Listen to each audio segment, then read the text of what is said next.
expected to rise. Meanwhile, Dublin TD Paul Murphy arrived back into Ireland after being detained twice in Egypt over the week. Deputy Murphy told the Hard Shoulder here on News Talk there are no plans for another march. Hundreds of people have gathered outside the gates of Leinster House in protest of the government's housing policies. In the last few minutes, Raise the Roof demonstrators heard from Sinn Féin leader Mary Lou McDonald, who accused the coalition of normalising homelessness. A motion on housing will be debated in the Dáil later this evening. And Kit Kats have become the latest product to fall victim to shrinkflation. A pack of 9 chocolate bars now contains 8, and the multi-pack of 21 has gone down to 18. Owners Nestlé say it's over significant increases in the cost of cocoa. And that's your news for now. News Talk weather. Thanks to Ryanair. Swap Midlands fun for Mediterranean sun with Ryanair's low-fare flights to Rhodes, Paphos or Malta. Dry tonight with clear spells. Damp and drizzly conditions will move into some parts by morning though. Light variable breezes and lowest temperatures of 7 to 12 degrees.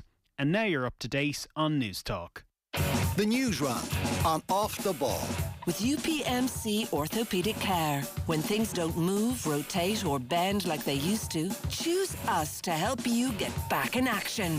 This is News Talk. Good evening, you're welcome along to Tuesday night's Off the Ball. It's Eoin here with you until 10 p.m. tonight, and this evening we're speaking to Derry football manager Paddy Talley.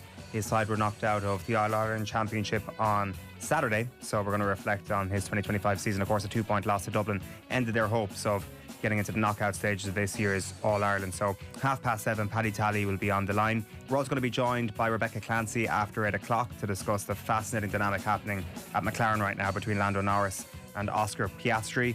It's not full-blooded tension just yet, but things are getting very interesting as they're both chasing that Drivers' Championship. After 9 o'clock then, Fermanagh Dara McGurn is going to be on the line for a chat about his own career. So he's come back from chronic injuries to become a mainstay in this Fermanagh midfield, and they're playing a Tailteann Cup semi-final this weekend. And we're also, in the 9 to 10 hour, going to speak to Tim Vickery to get the Brazilian perspective on the Club World Cup so far. According to my maths, in the European South American fixture so far, it is a draw. All 3 games have been a draw, including a 0-0 draw between Borussia Dortmund and Fluminense a little bit earlier on. So we'll chat to Tim Vickery about all of that. Cathal Milani will have your news round in just a moment. Cathal, how are you doing? Evening, lads. How's it going? And Mick McCarthy is here as well. Hello, Mick. I'm great.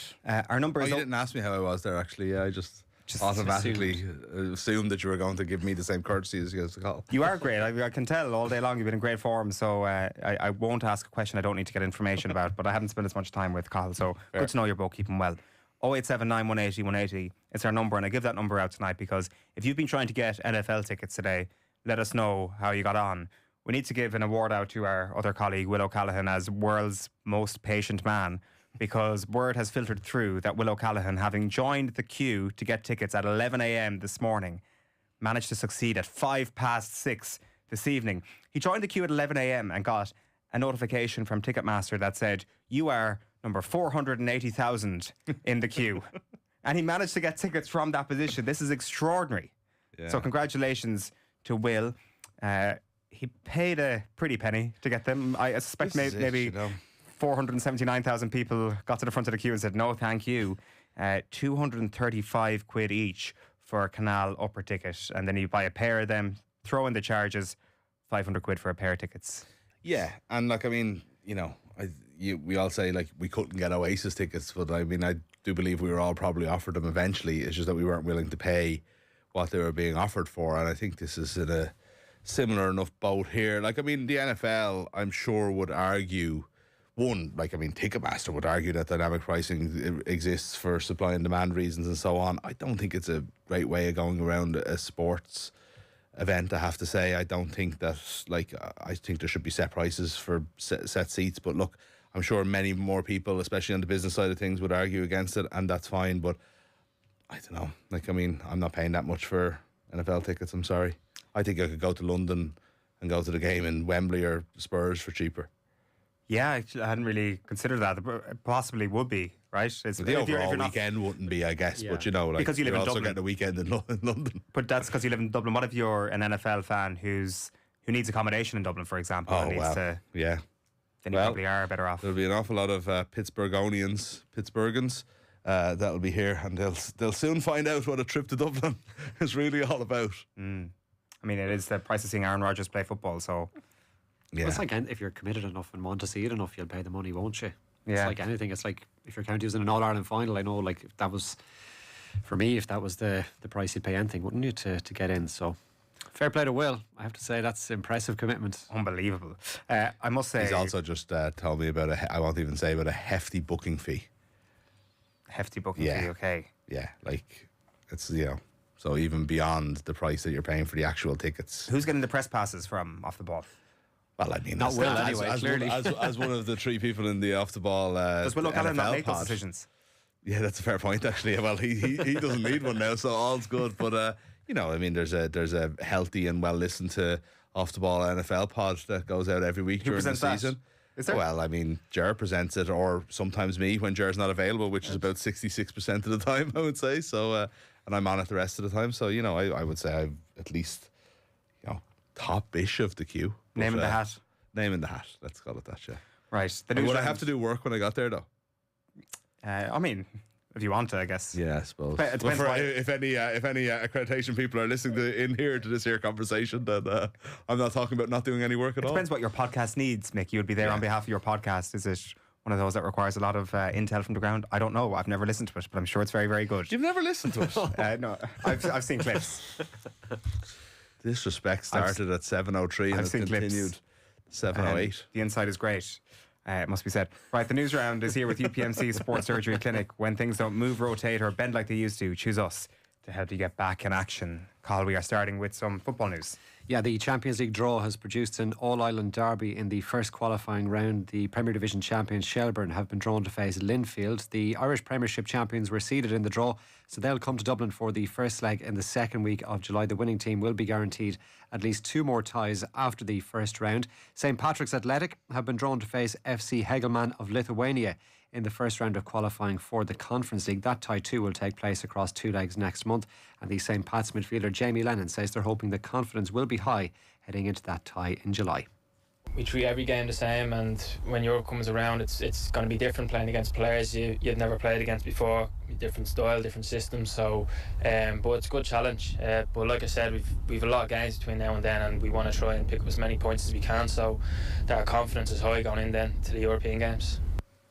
Yeah, this is probably a good draw for her Shells as well. When you look at the Linfield situation here, and I guess they're probably saying to themselves, Shells is a good draw as well. No, they probably are, but it's funny. There's so much emotion attached to a draw like that, and the derby element of it, and everybody's excited about it in the office. But actually, in the cold heart of things, Shelbourne will feel they'll beat an Irish League club, and that's ultimately what they want, is to get through to the next round and collect the books. Is what the early stages of these things are. So it's actually a great draw. Yeah, we have women's football coming back to the Aviva Stadium as well, Republic of Ireland, Belgium. Yeah, that's right. The Aviva Stadium will host the Republic of Ireland against Belgium in the first leg of their Women's Nations League promotion relegation playoff later this year. The Girls in Green last played at the Aviva back in December when they were beaten by Wales in the second leg of their playoff for Euro 2025.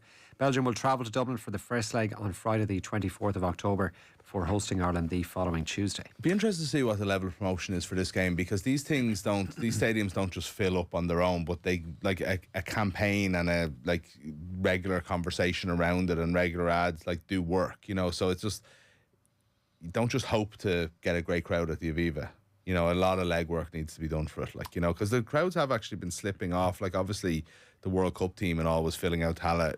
It was right to move to the Aviva as quick as possible, but there's a sense that ship may have sailed, so at least for the time being. So you need to get schools, you need to get, all of these things, clubs, etc. Maybe do what the Leinster Council look to do for the Leinster hurling final, and give out free tickets to schoolgirl clubs and so on, But I do think the cost of it, or as a money making venture, I don't think it's going to work on its own. But let's get a huge crowd in there and make it an event.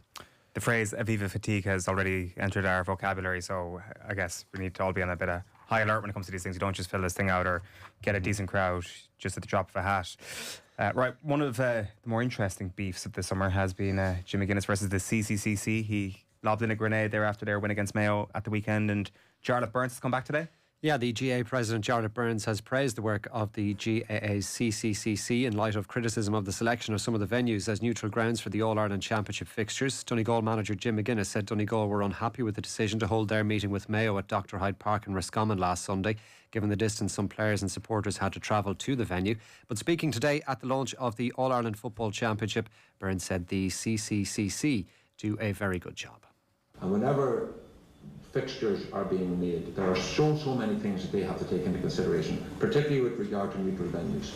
I think they do an incredible job. I think they are amazing people, and I just thought that it was important to put on record today my appreciation and thanks for the work that they do in very complex circumstances. This is interesting. I completely see why Jim McGuinness has done what he's done here. Like, the idea of not taking a backward step is something that he'd be preaching to his players, and as manager you've got to be seen to be doing something. And who knows, he might be manager of Donegal next year when they're in a very similar situation, and say if it's the exact same situation where, say, Markovich Park is unavailable, it's Donegal versus Mayo again in a neutral venue. I can't see them picking the Hyde on this next occasion. I think in any case they would probably favour Donegal. And whether you think he's right or he's wrong or he's like Crimea River or whatever the case may be, I can understand totally why an intercounty manager would go out and make this message as clear as possible. It's just that I'd have a different perspective. You're not wrong in anything you say, but I just think that I don't think that we should applaud him for being unfair. And whether the decision to play it in the Hyde was right or wrong, his comment of this happened because we're Donegal, he basically said that this only happens to Donegal. He was asked to clarify it. He said, well, like, I mean, it's obvious we're Donegal, everyone hates us. You know, I'm paraphrasing, he didn't use those exact words, but everyone knows what that's what he was going for. It's kind of outrageous, and it's like a scandalous enough thing to say about these like unnamed CCCC people. So I can actually see why Jarlath Burns took the opportunity to kind of like talk about the people within that organisation as an entity, because their character was questioned, you know. And the other thing is, like, there was, you know, Kerry travelled a lot further to a place that's a lot nearer that like, you know, is right beside Meath, and you know, that doesn't exist. That's not like, you know what I mean. So when he's picking out this, we made a joke of it last night. I don't think it's the biggest deal in the world, but I also don't think that just because he's a manager, you know, and he wants to get the edge, he should just be allowed to say whatever he wants. My perspective on that would be, why didn't Jack O'Connor kick up a bigger fuss after the game on Saturday when he had to travel to because Tullamore? He's bigger than that. Yeah, and Kerry lost. Kerry are above that. Yeah, probably couldn't be seen to be using. That's true as well. I think, yeah. That is actually very true. Absolutely couldn't. It'd be.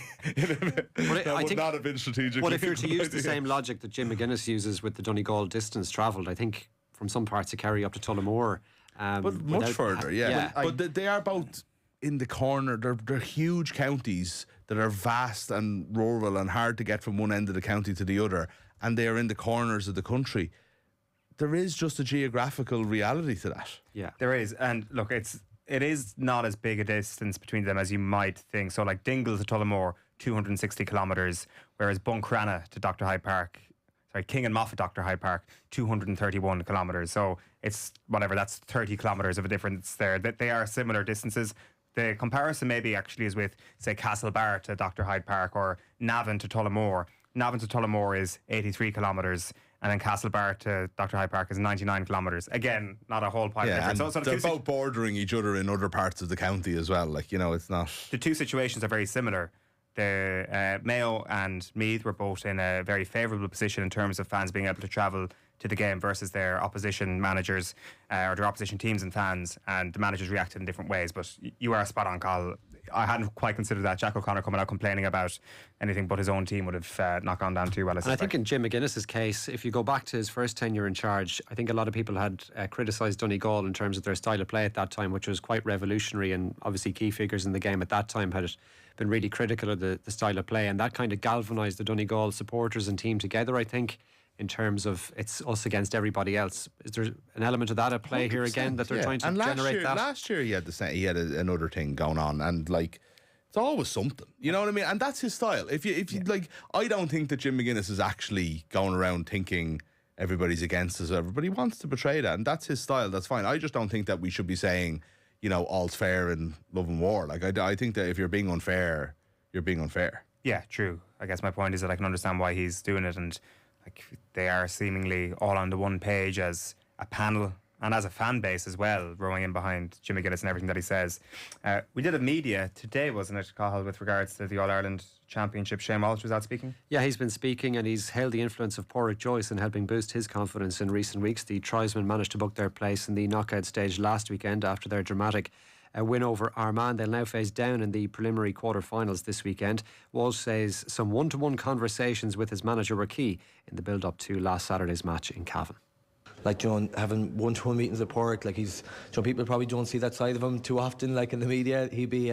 He's quite black and white, I suppose, on the front, but then when as they get underneath it, you get, I suppose, the sense of he was a player himself. He obviously probably didn't have too many confidence issues, but at the same time, he kind of passed on a couple of things to me, and it stood to me, I suppose, going into the weekend, and trained well for the 2 weeks, and look, it kind of followed into last Saturday as well. I'm interested in how teams approach these fixtures this weekend. So Galway, Dublin and Kerry, and even to an extent Donegal, they've all had injury troubles at various points of this year. Like Dublin, and most famously with Conor Callaghan, and when he's in the team, they're brilliant. When he's not in the team, they're not so good. Galway, with their three main stars for the last couple of years, have had injury troubles. Donegal have had Sean Patton out, and now Kerry are obviously struggling through their injury crisis at the moment. I wonder to what extent a manager might be tempted to not roll the dice this weekend, to not play a player who's 50-50. I understand the reaction, and look, you were talking about it last night with Mike Quirk, and he said absolutely in no circumstances whatsoever would Kerry, for example, decide not to play their full team against Cavan. Can I just make one counterpoint to that? Yeah. And I accept Mike Quirk has coached the team to win an All-Ireland. What's the difference between losing a preliminary quarter-final and an All-Ireland quarter-final? If you're Jack O'Connor this weekend and looking at the fixtures, you probably expect Donegal, Dublin, Galway to win, which means that your reward for beating Cavan is a match against Armagh and Croke Park, who've had an extra week's rest than you. Chances are, if you don't have your players available for that game, you are going to lose that game against Armagh. Yeah. And you give yourself more of a chance of those players being available against Armagh by them not playing against Cavan this week. Okay. If that's the case, do you then risk not playing them this week? Well, I mean, I think it's a kind of a false question, because if they're not fit enough to suggest that if playing this week will mean that they can't play the following week, then they're not fit. And you're making, like, I don't understand why they wouldn't be available the following week. But whereas if the difference to the initial question, the difference between losing a preliminary quarterfinal and losing a quarterfinal is nothing other than if you lose the preliminary quarterfinal without playing all your best players because you've an eye on the week after, I think that'd be criminal. You know what I mean? That means you've taken your eye off the ball, and you've got knocked out of the championship because you're hoping that maybe you need other players down the line. Do you know what I mean? Or you're holding players back like that. You can't do that. Yeah, and I don't think any of those teams make sure that you they win the mentioned. game. Yeah, I think I take your point, but I think if you're a team that's in really good form, maybe you take a chance on that. But none of those teams have shown form, I think, to suggest that they can rest key guys for a knockout championship match. Is the point exactly that they are not in good form? Therefore, they need to take a risk and look at this as a 2-week block. No, but they're not just going to come back in. I would say you need Kerry as a unit, as many as people are fit as possible, to go and play together and for a week. Get 70 minutes under their legs or something, or 50 minutes, and go and hammer Cavan. No offence to Cavan again, but like if Kerry show up at home, especially in Clarny, they are capable of doing that, and then actually go in with a little bit of momentum the next week. If you don't play anybody next week and they struggle over the line against Cavan, and then everybody turns up to play Armagh, what's it going to be in Croke Park, I'd say, right? It's going to be in Croke Park against Armagh, and it's like, this is like a completely fresh, you think they're going to be fresh, they're actually going to be cold. That's a good point. That's good. Well, that's just a lose-lose what you painted there, and that doesn't, exactly that. What I should say as well is that there is absolutely a world where, on the evidence of last week, Kerry could have everybody available this weekend and lose to Cavan, given how poor the performance was in Tullamore. So this is not a point of, they will beat Cavan anyway. It's totally to do with the point of, they don't stand a prayer against Armagh without these players. And if you rule them out, or give them a better chance of being ruled out by playing them this weekend, does that come into the management's thinking? Because may as well lose to Cavan as much as losing to Armagh. Yeah. I don't know. I know Mike Quirk rejected that notion on yesterday's show. So he absolutely rejected it. Yeah, categorically. Right, where do you want to go next? Just an update on one of the rule changes as well in football.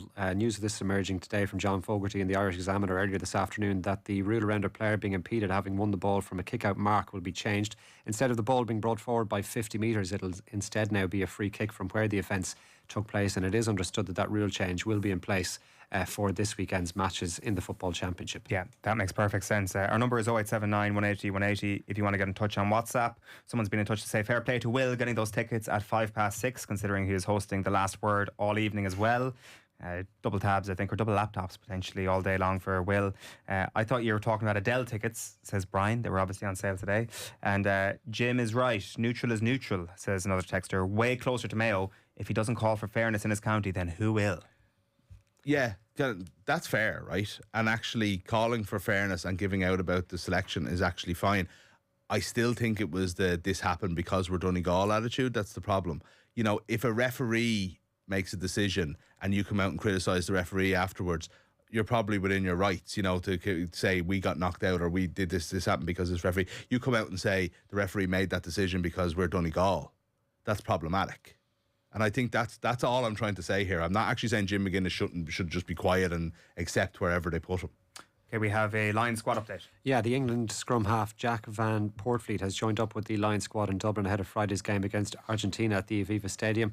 The Leicester player will join as cover, with Leinster's Jamieson Gibson Park managing a minor injury which ruled him out of last weekend's URC final. Meanwhile, Munster have revealed the details of their senior men's team pre-season matches. The first two are away from home, with Biarritz hosting the Irish province on August the 22nd. Munster will then travel to Kingsholm to take on Gloucester on Friday, September the 5th, and then 7 days later they'll welcome the Premiership champions Bath to Virgin Media Park in Cork. We have David Coote news. Yeah, the former Premier League referee David Coote has been charged by the Football Association for comments made about the former Liverpool manager Jurgen Klopp, which emerged on social media last year. The video was originally recorded in 2020 and Coote was suspended in November of 2024 and sacked a month later. However, Coote has been cleared by the FA of any gambling misconduct following claims he had discussed issuing a yellow card to a player prior to a match. And then we also have some hockey scores. Yeah, Ireland have suffered a 6-1 defeat to Australia in their Pro League encounter in Antwerp today. John McKee brought the sides level towards the end of the first quarter, but the Australians found the net on 5 occasions. After that, they're set to meet again tomorrow. And then in terms of the racing today at Royal Ascot, Gistad took victory for trainer Aidan O'Brien in the Coventry Stakes on day 1. The 7-2 favourite held out for victory from Do or Do Not in second, and in the St James's Palace Stakes, Colin Keane guided the pre-race favourite Field of Gold to a decisive win there. Cathal Malani, thank you for Tuesday night's Newsround. Mick, thank you. We'll be speaking to you in the 8 to 9 hour as well. We will be speaking to Paddy Talley next, though. He is the Derry senior football manager. They've just been knocked out of the championship, so he'll get his 2025 season review after the break. And before ads, it's time for the cash machine. News Talk's Summer Cash Machine. Now, after another big winner last week, there's an even bigger amount to be given away this Friday, and it is a guaranteed winner. The number you now need to know is €157,000 exactly. And there are now 2 ways you can enter. You can visit newstalk.com/cash machine, where you can enter online, or you can text play to 57557. That's 57557. And you have to get your entries in by 3 p.m. on Friday, and then across the Go Loud network of stations, someone is going to get that call. If it's you that gets the call, you have to answer it within 5 rings. Give us the exact amount in euro and cent, and you will win the cash. So remember that amount one more time, €157,000 exactly. Over 18s only. Text costs €2.50 plus your standard message rate to play. You're playing across the Go Loud network of stations, and terms, conditions are on newstalk.com. The News Round on Off the Ball. With UPMC Sports Surgery Clinic. When things don't move, rotate.